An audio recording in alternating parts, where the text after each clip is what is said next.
Hi, my name is Richie and in this video I want to show you how to care for hydrangeas in February.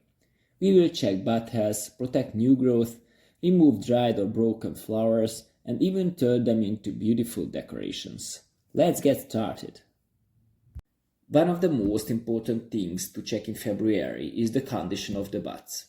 Healthy buds should feel firm and green inside. If they are brown and mushy, they won't bloom in spring.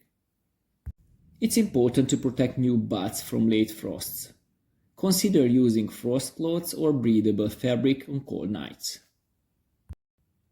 While checking the buds, also look for early signs of disease. Dark spots on stems, discolored or shriveled buds, or a powdery coating could indicate fungal infections. If you notice any of these, improving air circulation and avoiding overhead watering can help prevent further spread.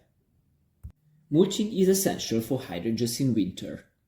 It helps insulate the roots and preserves soil moisture levels. Gently pull back the mulch around the base of the plant in one spot and check underneath. If the soil beneath the mulch is still damp, that's perfect. But if it's dry, give your hydrangeas a light watering, especially if you have a little rain or snow.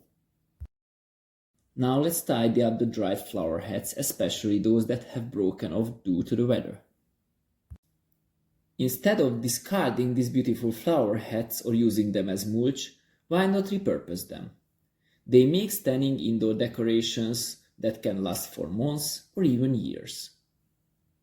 Simply gather a few, tie them together and place them in a vase. Simple yet elegant.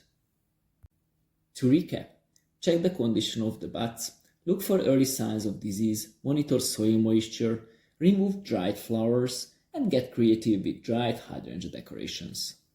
If you enjoyed this video, don't forget to like and subscribe for more hydrangea care tips. Let me know in the comments how your hydrangeas are doing this winter. Happy gardening!